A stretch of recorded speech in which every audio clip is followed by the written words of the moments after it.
Hi guys, welcome to another video with Fox and Miles. I am Miles, this is Fox. Hi. One, thank you guys again for all of your support as we've been on our journey in lifestyle change as Black creative nomads. And shout out to all of our Patreons, and shout out to everybody that, continues to be awesome and supporting us, commenting, watching our videos and things like that. Shout out to the folks in the Black RVers Facebook group. We really appreciate you guys. Yeah. And hope everybody's staying safe and being well, especially during everything that's happening now. It's just been a lot. 2020 has been a lot. To say the least. To say the least. And, first we were having a pandemic. We're still having a pandemic. Yeah. It didn't stop. And then now we have what I guess people are considering social or racial unrest, or that was protests and riots and looting and stuff like that, that was set off by the murder of George Floyd. So we just wanted to kind of, I guess, give our thoughts and stuff like that. Yeah. And talk about it, because I mean it's real life. It is. We can't get away from it right now. Like it is what it is, and we just thought it would be important to share and bring it up. Even though everybody's talking about it, I don't think you can talk about it enough. I don't either. And so everybody has their different opinions and different perspectives, and we're all looking for outlets or opportunities to be able to share how we feel or what we think. Yeah, and connect with other people. And let people know they're not alone. Yeah. Again, I forgot who I was talking to, but I was like, I don't have a solve for it. You know what I'm saying? Yeah. But just being able to talk it through and even share fears and frustrations and stuff like that can do wonders, because it makes you feel like you're not crazy. It makes you feel like you're not alone. Yeah. Yeah. Yeah. I have a question for you. For me? Yeah. Okay. How does it feel to be a Black man in America? Amidst all this stuff going on. I know I'm sure there's a lot of feelings and experience. Because again, to be clear, your male experience, your Black man experience is not the same as every single Black man experience in the country. But when stuff like this happens, what does it make you feel? You know what I'm saying? Yeah. I guess for me currently right now, okay, I'm gonna make sure I'm answering your question too. So, what does it feel like to be a Black man in America? You don't feel good. It sucks. I mean, I guess the overarching, I feel numb, honestly, to everything that's going on, and then not in a dismissive or apathetic way, but it's I think in a survivalist way, but also almost in a hopeless way, because we've had the opportunity, we just recently celebrated my father's birthday, and while we were celebrating with my parents and stuff like that, we were watching the news, because a lot of the stuff has been going on, and a lot of the curfews are being put in place, and the president's saying stuff, and it's and it's just a lot happening. And it's, for me, my parents, grew up, or they were born in the mid 50s or whatever, right? So they've seen this before. Yeah. And with MLK being assassinated, right. And I don't know, for me, we've seen this before. Our people have experienced this before. And I think part of me is hopeless, what's going to change? Because, at this point, a lot of people are saying, well, we need to go and vote, we need to do this, we need to do that. Yeah. It seems, I mean, and I can be, I know I personally, I wrestle with cynicism sometimes, but it seems like we've tried everything. Yeah. And we've been trying everything for the 400 years that we've been here, be patient. Work the with system, follow the system, and the system fails us over and over and over again. Yeah, and part of the problem is a lot of problems, but it's a systematic racism, right? Yeah. Systematic oppression. Yeah. So that means the whole system has to change. Exactly. Right? Exactly.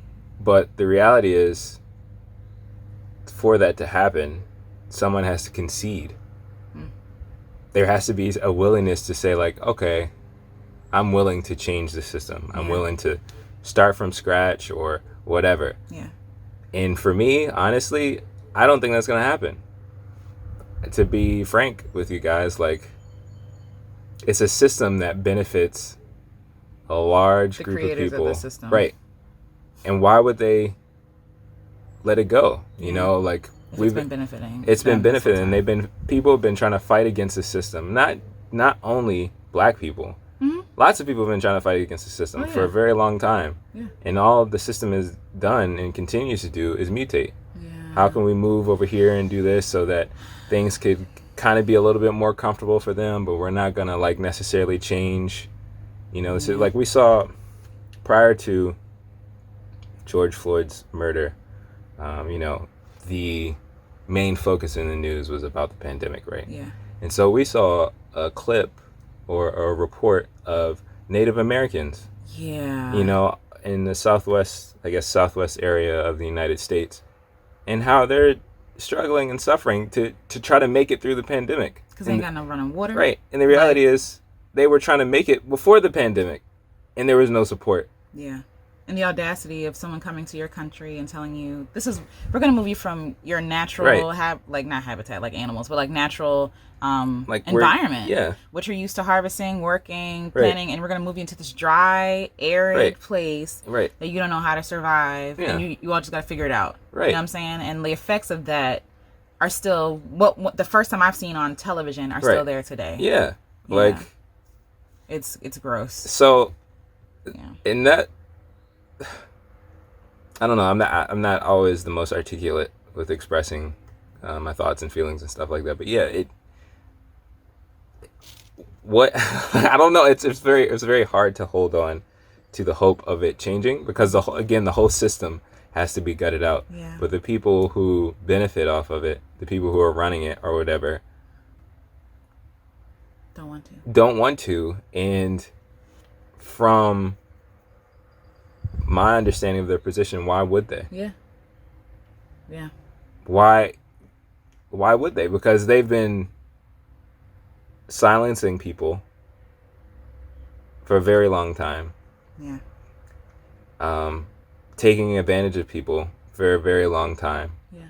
And benefiting off of oppression and abuse and manipulation for a very long time. Yep. And they're good at it. Mm-hmm. You know, and of course, as you all probably know, that, you know, we're believers. So I mean, I know that at the very top of it, it's the enemy. Like, it's the devil, it's Satan. Whatever people want to say, I'm too Christian or whatever. That's the reality that I understand and I see, because that's how it is. That's how it works. Like, there's influence that impacts the way people act and the way people behave. Yeah. And this nation is sinful. Is definitely sinful. It's literally like based in the inception of this country. Yeah. Is based in like taking someone else's land. First of all, you all stuck it to your own people over the pond. Yeah. Came over here and was like, you know what, we're gonna make a new whatever. Yeah.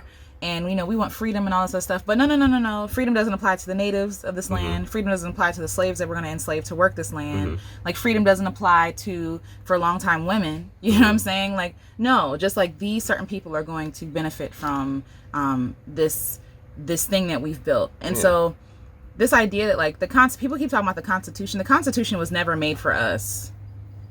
So, like, you all have to, like, not you all, but like the people I'm talking to, like, you have to stop looking at the Constitution and thinking that they're thinking about you. The people who wrote that weren't thinking about you. We were 3/5 a person. Yeah. Like, we were possessions. We weren't people. Exact property. Thank you. Like, we were property. And so the idea that, oh yeah, we're just going to add some amendments on here and then it's all going to be fixed. No, you have to tear down the whole thing and start over and start again.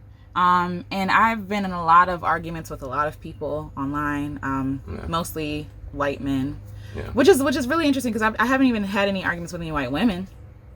But anyway, that's a whole other discussion, because we already know they're not exempt from this. But a couple of white men have been telling me, trying to tell me as a black woman my experience. I've been telling all of them they are not qualified to tell me about my experience as a black woman. They're not qualified to nullify my experience as a black woman simply because they say that it's not so. Showing them their privilege, that they can come into a conversation that, one, doesn't include them, but then two, also because you don't want to see it how it really is, then you're using certain things to, like I said, nullify my experience, to dismiss it, to make it seem like it's not real. And for a couple of them, for one of them, one of the guys, he actually came around because he was like, no, that's fair. I don't know what it's like to be black in America. And I'm speaking from a place of inexperience. And so, he came around and he was, because we were talking about rioting, and he was saying, I'm not supporting the rioters and the looters and the people that say F the police. And so I was like, but you understand why people say that, right? You know why people say F the police, right? Because of years and years and years of maltreatment from the police. Like, they can't trust the police. Like, you know what I'm saying? Like, so, and I said, it's funny, not that I would be out there looting and stuff like that, right now in this frame of mind. However, it seems to me that the only time y'all want to pay attention is when people are rioting, when people are setting things on fire, when people are stealing things out of stores. And to his benefit, he said, no, you're absolutely right. I didn't even know this was a case until the news started putting the lootings and the riots on the news. And I'm like, exactly. The fact that this makes news, and the fact that some man died, like was killed in the middle of the street, the fact that this gets more attention than that is the problem. And so he came around. And many other cases too. Oh, and many other cases. Like, like Breonna, like. Yeah, Breonna Taylor. Like, there's a long list of cases and criminal acts. Let's just call it what it is. Criminal acts that have occurred. And but sorry, I didn't mean to. No, you're fine. But some other gentleman, I actually had to stop the conversation today with him because it was just getting ridiculous. He was trying to tell me that I'm not oppressed. So this white man posted a video on YouTube, and he expressed his concern about what's been going on. And when I responded to him, I said, thank you so much for saying this, for supporting us. It really means a lot, because a lot of content creators are afraid of losing their brand or like their following or whatever for speaking the truth. And I said, it really and he's to me, a white man, and so he doesn't owe us anything, you know what I'm saying, and like he doesn't have to, but he did. And so I told him that I appreciated that. Here comes this other man, again, conversation not including him, talking about, oh well, you're not oppressed. You live in a country where the law applies to everybody, and you live in one of the greatest countries in the world.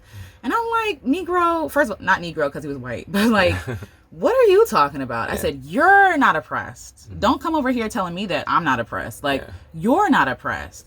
I said, the fact that, again, and later on I brought this up, the fact that the Emmett Till lynching act, just passed this year, this February, with 4 people voting against it. Imagine that. That just happened. And you're telling me that oppression doesn't. So I listed facts for him. I said, black people are dying at a higher rate from COVID. You want to know why? Healthcare disparity. Black folk are having a harder time acquiring wealth on their houses. Like, the fact that ghettos and like the hood exists is because of racial redlining. Like, hello? Like, just blatant, obvious ways that systematic oppression and racism have ravaged this country and ravaged the black folk of this country. You're willfully ignorant. And that's what I told him. I said, you're choosing to remain ignorant because Google is your best friend. You can Google all the stuff that you want to. Statistically, black folk are killed more often by police. It is a fact. Statistically. Like, I'm not talking about literal numbers because, more white people would die because there's more white people here. But statistically, black people are more likely to be killed by cops or mistreated by them, if not killed. Black people are more likely to be incarcerated. I wonder why. Because of heavy policing in the black communities. People being set up. People being given longer sentences than their whiter counterparts. Like, for the same crime. Like, people, then after you come out of the system, then nobody wants to hire you. Like, your whole life is in shambles, and a lot of people go back to jail. And this is a generalization, but like, it's the truth. A lot of people go back to jail because they can't survive out here because no one's helping them rehabilitate themselves back into community. So there are systems. These systems are set in place so people can fail. Why is it that people who have been in jail can't vote? Why? Why is that necessary? Mm-hmm. If they paid their debt to society, why doesn't their voice matter in voting? Yeah. These are the systems we're talking about that are set up to make people fail. And then these systems perpetuate the stereotypes about black folk. You want to call black people lazy? Look up Tulsa. Look up Black Wall Street. Look what happened when we built our own wealth. They came and burned it down. They came and rioted. Yep. Because God forbid that black people become more successful than them. Yep. God forbid black people don't have to depend on them. God forbid. Like, that's the worst thing in the world. And so this gentleman was still trying to tell me, without using critical thinking skills, that oppression does not exist in America. And so I told him, I said, do you think sexism exists? Like, because if you don't, we have nothing else to talk about. Because women still don't make as much as men. Yeah. That's a fact. Yeah, like, or any ism. Like, or phobia. Ageism, like, ableism, sexism, colorism. Like, there's so many.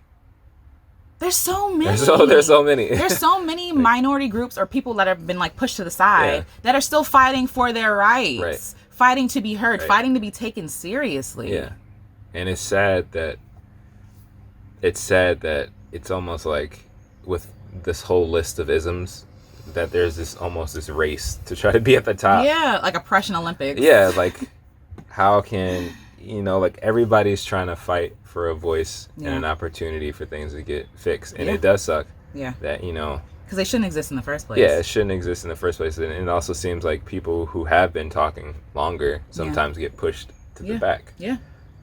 It's. Yeah. Yeah. And, to that point, to the guy, I was like, I'm done talking to you because I gave him facts. I gave him articles, videos, all that stuff. If y'all want to see it, I can share it with y'all too. Yeah. People try to say that police brutality isn't a thing. Miles put up a whole article from Smithsonian. Yeah. Not a black, not a black magazine or whatever, but statistically showing the riots within this country. And also, how hypocritical of you to like denounce riots when riots gave you your rights. Riots gave you freedom. The people who were free in 1776, because that wasn't us. But like the people who founded this country, you had to have a revolution. And I was talking to Miles earlier. The fact that you call what we're doing a riot, but what you call in America and it's like held and like wonderful. This is great that this happened. The Boston Tea Party, all this stuff. Like this was a revolution, and what we're doing now is a riot. Right. That shows it's not the same. We're not treated the same. Look at black culture and how they take what we naturally do and try to sell it and market it and never include us. Our music, our beauty, like all of it.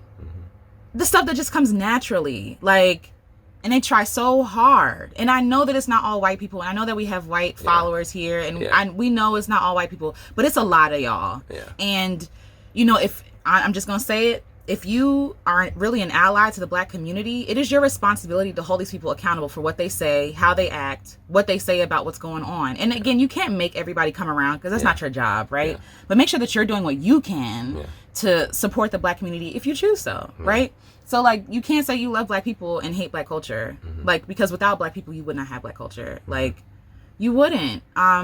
And going back to this gentleman, he was saying, give me some recent laws or whatever that prove that there are still injustices and oppression in America. And I brought up the Crown Act. The fact that a law had to be passed to protect black people, from not being hired, not being allowed to go to school, because remember that boy had locks and they weren't going to let him graduate until he cut his hair off. Hello, like discrimination. You're punishing somebody for the way their hair naturally grows out their head. Susie don't have to worry about that. If my man has locks, what's the problem? If she has a fro, what's the problem? Bantu knots, what's the problem? Braids, what is the issue? So yes, again, the fact that in our lifetime, the Crown Act had to be passed is proof that there's still injustices in America. And that's the thing, like... I'm sorry, I get real passionate. It's exhausting. To say... And that's part of like the numb feeling because it's just like it keeps going. Yeah. Like the fact that I'm sorry, I respect the man and I appreciate him, but the fact Al Sharpton is still talking about the same stuff. Yo, Al Sharpton has been talking for a long the same stuff. My man's is tired. Right. And I mean, I appreciate yeah. I appreciate everyone that continues to for sure fight. And but the fact that it still has to be a fight. Like I don't know. I'm sorry. Again, I know I wrestle with cynicism and stuff like that, but I don't know. I feel like you start to see patterns. Yeah. And you question, like, what's going on here? Like, something ain't right. Yeah. Like, I keep eating the same thing and I get heartburn. Yeah. Insanity. Expecting something different. Yeah, like something ain't right here, guys. So I don't know. But what was I gonna say? Oh, the idea of like, can you show me recent laws? Like, if there are laws that haven't been changed that were originally put in place that oppressed or suppressed, I don't necessarily need to show you anything recent because that wasn't dealt with in the first place. No, that hasn't been changed. That hasn't been altered. And even so it's long standing. And even recognize that even though laws were passed, it still wasn't enforced or communicated or upheld. Yeah. So let's look at the reason why we celebrate Juneteenth, right? We knew that on a certain date people were freed. Why wasn't it until years later did slaves in Texas like find out, oh, we're free? Because people weren't upholding the law. That has not changed. Nope. You like, oh yeah, black people can vote now. But you know what counties did? Oh, you can't read, you can't vote. You ain't got no ID, oh, you can't vote. Like setting up their own ways to prevent, or we're going to scare you into not voting. We're going to threaten you. We're going to shame you. We're going to kill somebody you know and you love so that you don't walk up to that voting booth. Like, and if you want to, that's an example now. That is an example now. For certain counties and certain places, states, whatever, why is it so difficult to vote for people of color or black people or of low income in certain areas? Why is it so difficult for them to vote? Why is it so difficult to be able to do what their citizenship allows them to do? We went last time we voted presidential election. Last time we voted, we waited in a long line for hours. Yeah. Hours. Most people and do. That had never, like, I don't remember ever voting like that before in my life. Whenever I went to go vote, me and my mom would go vote together and we would go in and walk out. Yeah. It's not a big deal. Yeah. We went this time, the line, like, wrapped around inside the building, came out and looped down the street. Like, it was crazy. And ours wasn't even the worst case. Like, we were in there maybe like, 4 hours or something? 3 to 4 hours. Yeah. Other places, people have waited 8 hours to vote. That is discouraging people from voting. Why is it that voting takes place on Tuesday? Why people vote on Tuesday? Wouldn't it make more sense to do like Saturday or even just like whenever you can? You know what I'm saying? Like, why do they set those things in place? Because they don't want everybody to vote. The people who are working on Tuesday who usually can't take off, usually are making less money, who have more obligations, who have kids, like people that just can't get out of work. Yeah. You're trying to suppress the vote. Why are the machines breaking? Why weren't these machines fixed before it was time for vote? Why weren't they like troubleshot the week of voting? Like, come on, y'all not finna play me. And that's the thing, like, people try to use, oh, well, this law was passed in this time or whatever. Like, we know as black folk, as other folk, not just black people, like the same standards and stuff don't apply. They don't apply.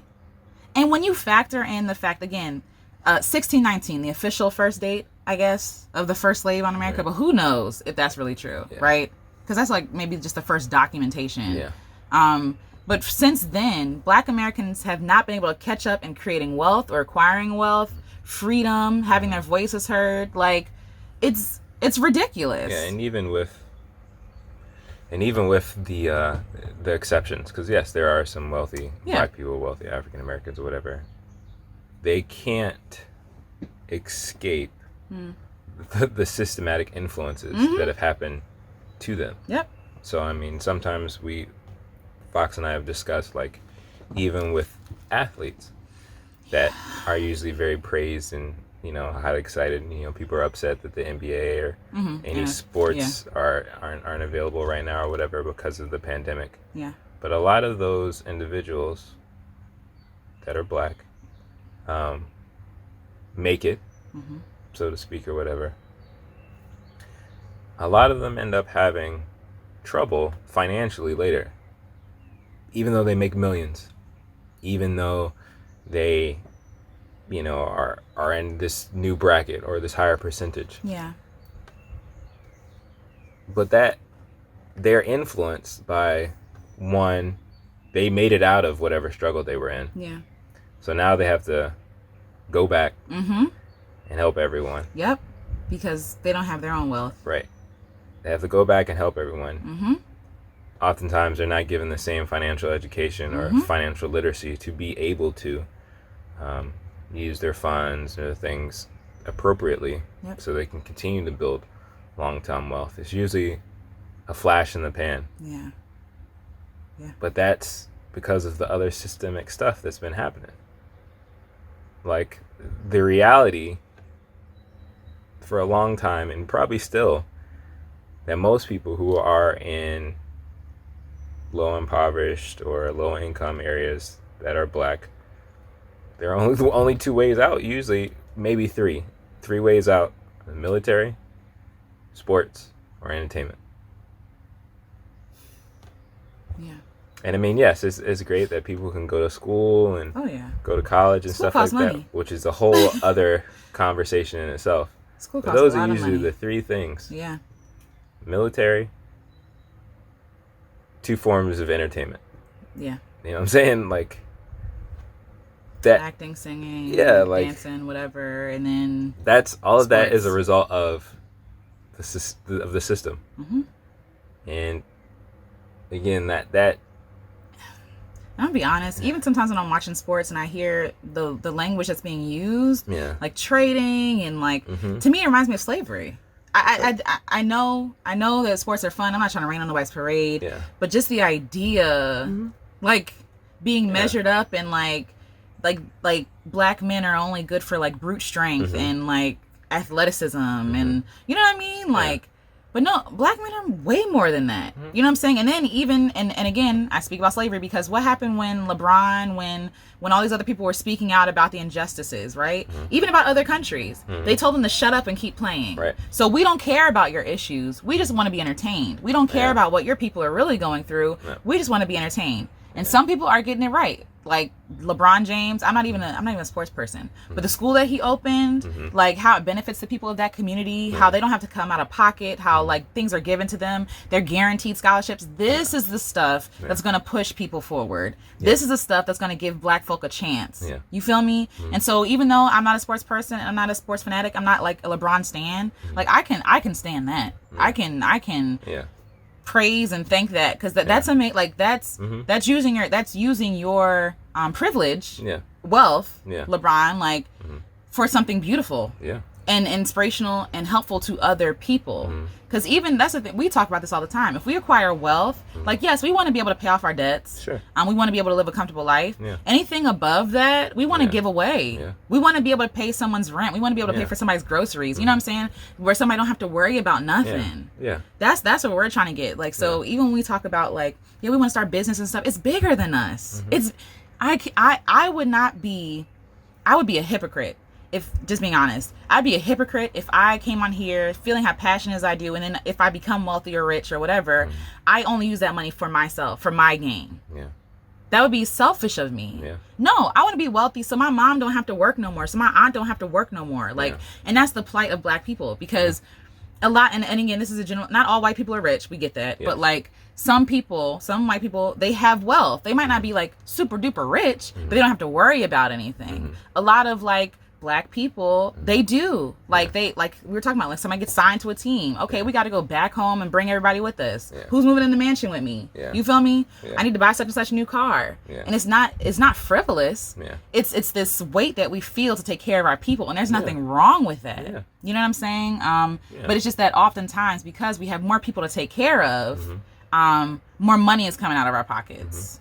And you know, that mixed with not like having financial education and that kind of stuff, like works hand in hand. But all that to say, this country is not fair. So you asked me, how does What's it it feel like? to be a black man? And I would want to know from you. What's it feel like to be a black woman? Which is, I know, night and day, honestly. Because while I do respect and I do honor the fact that black men's experiences are different than mine, it's just the truth. But I believe that black women, and I know this is a quote, but I know it to be true, they're the most disrespected, dishonored people on earth. Period. Period. I stand by that statement. Black women still make, because black men make less, statistically make less than white men, I still make less than him, if that makes sense. So I'm already double. I'm black and I'm a woman, right? So women's rights is a whole other issue. But I also have to deal with the fact that I'm black. And also being a black woman comes with different plights than being a white woman in America. Being a white woman in America is not perfect, I'm sure. I can't speak to that because I'm not a white woman. But I feel like white women are taken a lot more seriously than black women. You look at a lot of these riots and a lot of these things that happened in history. A lot of them were black women lying. Emmett Till got killed because a white woman lied. A lot of the riots that happen in America is because white women lied. White women are taken seriously. White women are seen as the prize. They're seen as like this trophy. And even amongst black men, this has been said. And I'm not saying that every interracial relationship is like that, because we have friends who are in interracial relationships and it's fine. But a lot of black men, sadly, I've heard them say, I've seen them what they've written. They see light-skinned women. And again, as a woman who is lighter skinned, I recognize my privilege there.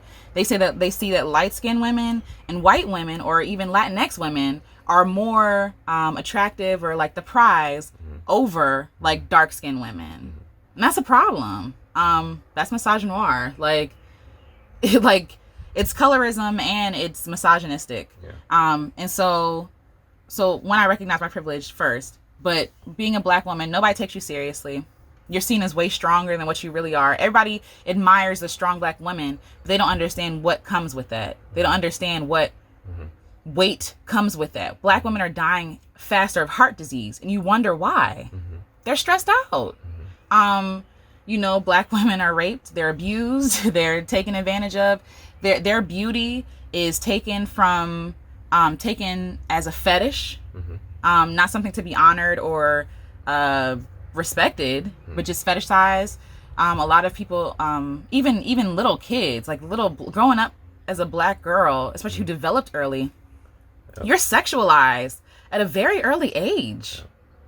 You're 13 and you're wondering why you're cover up, put that stuff on, cover, and it's like, what the heck? I'm a kid. You know what I'm saying? Like, it starts. That's why I say this whole idea of womanhood starts way before you become a woman. It starts with girlhood and understanding and learning how to navigate through the world. Like, as a 13-year-old getting catcalled by grown men, yuck. You know what I'm saying? And it being okay. No one's holding black men accountable for that. You know what I'm saying? And I understand that every subgroup has its own plight, but this is just my plight. And from my experiences and from the experience of a lot of other black women, I know. But my whole point of bringing up the differences in white women and black women, because historically, nobody really cares about black women. Black women have been raped since they got here.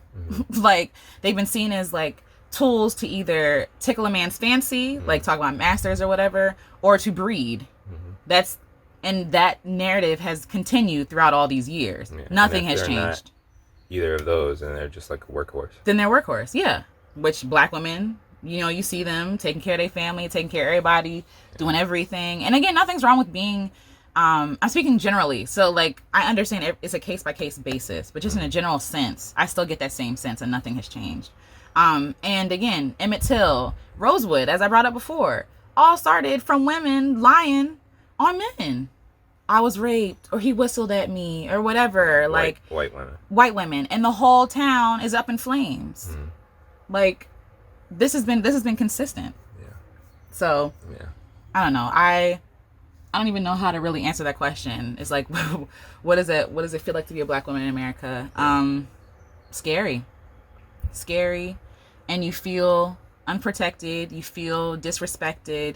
You feel like I gotta watch what I say even when I'm being disrespected, because I don't want to be perceived as an angry black woman. I also, I can't cry because I have to be strong. And then, a lot of us are dying at higher rates because we're giving birth like talking about the mortality rate, because they see me as a black woman and they think that I'm stronger than I really am, and I don't need as much attention, or I'm lying, or I'm saying like, you know, or like I'm being dramatic, because black women historically have been strong, so therefore they don't need that much medical attention. It's scary. Oh yeah. Like I was telling one of our friends yesterday, I'm afraid to have kids because I don't want to die. I don't want to die. And you know, I know a lot of things happen, and a lot of things, you know, you can't, you know, predict or prevent, because sometimes people just die, right? Yeah. Like, people can die of an aneurysm like right now, and it's, you know, whatever. But I know that that's the reason why I want to have black doctors, black woman doctors working with me, black woman doulas, black, you know what I'm saying? Like, that's why all my doctors right now are black women, because I trust black women and I feel seen by black women. A lot of, honestly, like white men doctors, I feel like I'm just another notch, another check on their list. They don't really be listening. They don't really be paying attention. So yeah, it's complicated. And then also, side note, I feel like a lot of black women are at the forefront of a lot of these movements, especially like protecting our black men, and it hurts me when I see us being disrespected by our black men, because we've been there for our black men, like even when they didn't deserve it. You feel me? And we be at the forefront, we be at the front lines, and a lot of times a lot of black women are just waiting for black men to come to the front lines for them, in whatever way that is. So I don't know if that answered your question. No, I think it's not a, I feel like it's kind of an ongoing answered question. I'm sure it varies. And I'm sure it can vary from day to day. You know, like, and from person to person. And again, like, I think you mentioned that we're not necessarily speaking on the topic to offer a solve or anything like that. Just taking the opportunity. More cathartic. More cathartic, and taking the opportunity to continue to bring light to a situation, because again, like, it needs to be. And even we can see that there is light is being shined on this situation, even all over the world. So seeing protests in other countries, talking about the plight here, but I'm sure also the plight everywhere of black people, other places too, because we're oppressed other places as well, discriminated against in other places across the world. But there's no real benefit to try to ignore it or silence it. Like, we need to discuss it. And we need to talk about it. And I think talk about solutions. Talk about solutions. Within that we can control. Because I mean, I don't mean to cut you off, but I'm just saying I feel like a lot of times black folk are exhausted because they're trying to control things from like the top. But we talk about systemic, like it's systemic, and so therefore we have to break down the whole system. And since they're not willing to do that, what can we as a black community or as allies or as oppressed people, you know, and I don't like to label us as like, oh, we're oppressed, but no, oppression is real. As the people on the margins, like, how can we better come together for a better life for all of us, you know? So we just wanted to take the time to continue to shed light on it, and talk about it, especially for our Black RVers and Black nomad community. Like, we all got thoughts about it. Whether we want to hear y'all's too. And you know, everybody reacts to things differently, which can be challenging sometimes. I know, like, sometimes for me, if I am feeling numb, I question if there's something wrong with me, if I'm not outraged and throwing stuff. It's not to say that I'm apathetic. I'm not apathetic. Like, this matters. And it does make me angry, but like I said, like, it's hard to fight against the hopelessness. It really is. And it's to fight against the cynicism and stuff like that, because I was talking to my father maybe a couple of weeks ago or whatever about something similar, this form of topic, about being black in America and stuff like that. And it sucks that for a very long time, all we've been trying to do is survive. And you want to get to the place where you feel like you can at least try to thrive.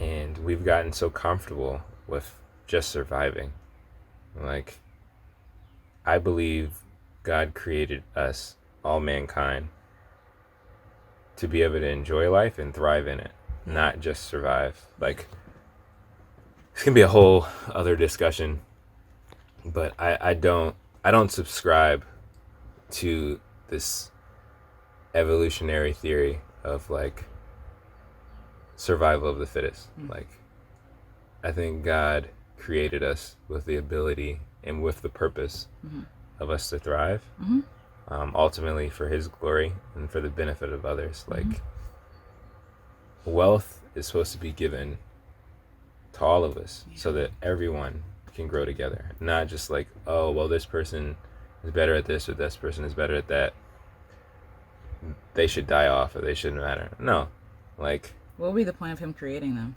Right. Those people. Like, we're all here for a purpose, and I believe that purpose is to glorify Him and to benefit others. And so I can't rock with that idea, because again, you can do research and look into it, but the evolutionary theory in itself is dangerous. Yeah, it is. Like, and very, a lot of people base racism. Yeah, I was off gonna say of very specific to Black people.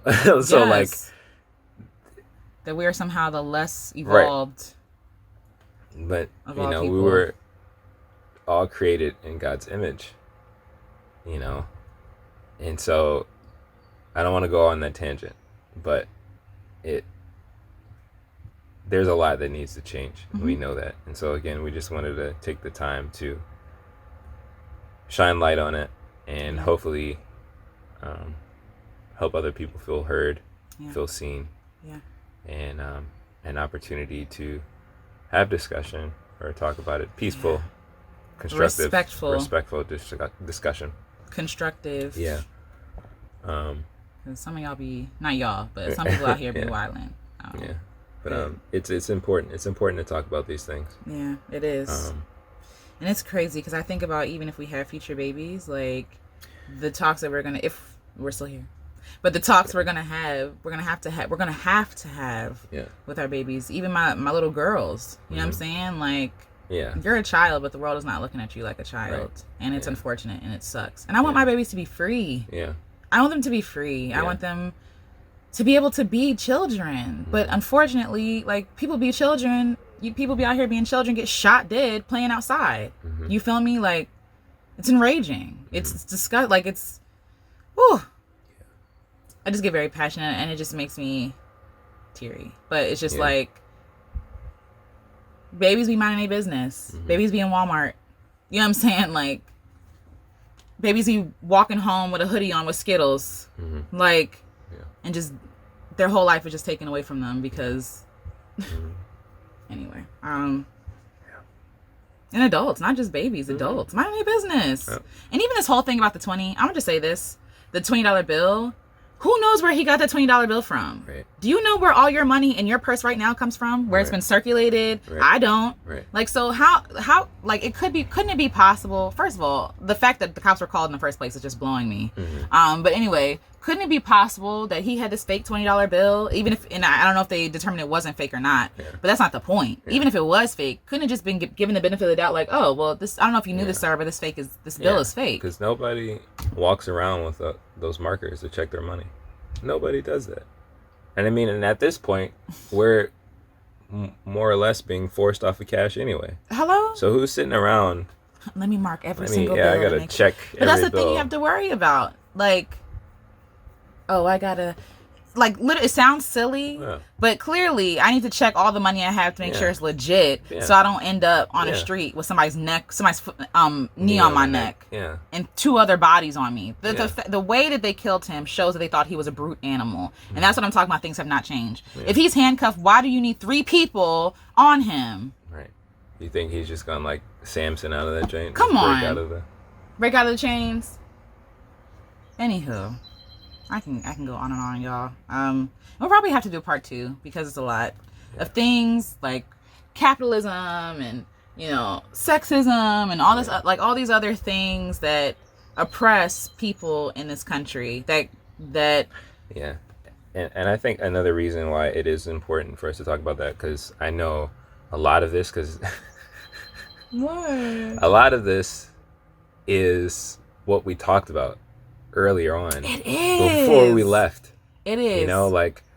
And a lot of people thought we were silly. Right. Like... And so it matters. It does matter. It matters, especially to our black brothers and sisters. I'm Absolutely. just going to say it. Like, it matters. This is the kind of stuff that makes people want to RV so they can feel free. But it also, I know, creates caution. Yeah, it does. Like, nobody trying to be out, you know, in their RV and getting pulled over by cops or anything like that. Yeah. And fear. Yeah. You know, like... So yeah, we I don't know how often we're gonna talk about it. I mean, but it's something that needs to be talked about. Yeah, I feel like because we're black, being black in America is gonna come up. Yeah, like it just is. Yeah. And also one more thing, somebody tried to disqualify my statement about police brutality by saying, well, you know, more whites are killed by cops than blacks. I'm like, and that's still wrong. Yeah. So these white people don't matter. Like I'm confused. Like these, and I'm talking about people who are unarmed, who are not like, you know, shooting at cops. I'm talking about just people minding their business. Yeah. And so I'm like, okay, so what is your point proving? That the police system still needs to be changed? And what you saying that more white people are killed than black people by cops, like who are unarmed, is doing nothing for your argument, sir or ma'am. It's supporting mine. Yeah. Police are brutal. Yeah. They literally been trained to shoot and kill, literally, not to de-escalate, not to, and again, there are some good cops out there. We know a couple of cops who are legit, but like personally, and I know a few cops that I went to high school with, you know, who I know are legit. But again, these are people who are serving in their communities and they know the people they're working with, right? So they know how to de-escalate a situation. They know the culture of where they are. A lot of these cops are coming in from places and they're looking down on the community they're supposed to be protecting and serving. And so therefore they're using, they're exerting too much force and all. And it's just a lot to get into. But it's just like this idea that like more white people are killed is supporting the idea. Cops are given way too much control over whether people live or die. Way too much. Some people never see their day in court. And the judge is supposed to decide the system, right? Even if the system's broken in the first place. But the system, right? You want to talk about systems. They're not even following the proper protocol for the person to even get through to the system. To have their day in court to seek justice. They're executing justice right there on the street. And that's not their job. Yeah. So anyway, I digress. I don't even know how to end this video, y'all. I'm sorry. Let us know what you think. Yeah. Let us know how you've been doing these past couple of weeks. Yeah. Again, there have been a lot of like Ahmaud Arbery, who was shot and killed in the street taking a jog. Stuff has been happening, and I couldn't watch that video. I couldn't even watch the video of him being choked to death. I couldn't do it.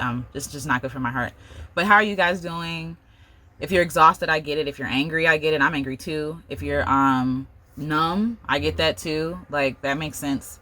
But we just want to just have a talk and let you know where we're coming from, and hopefully be able to open up a conversation and really talk about this together, and also talk about some solutions and ideas and stuff. But more of that's coming.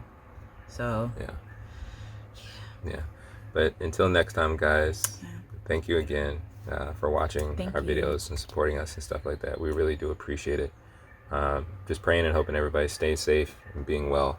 Take care of yourself. The reality is we are still in a pandemic. Yeah. There you go. Yeah. Yeah, but you guys stay safe. Much love, and we will talk to you next time. Next time. See ya.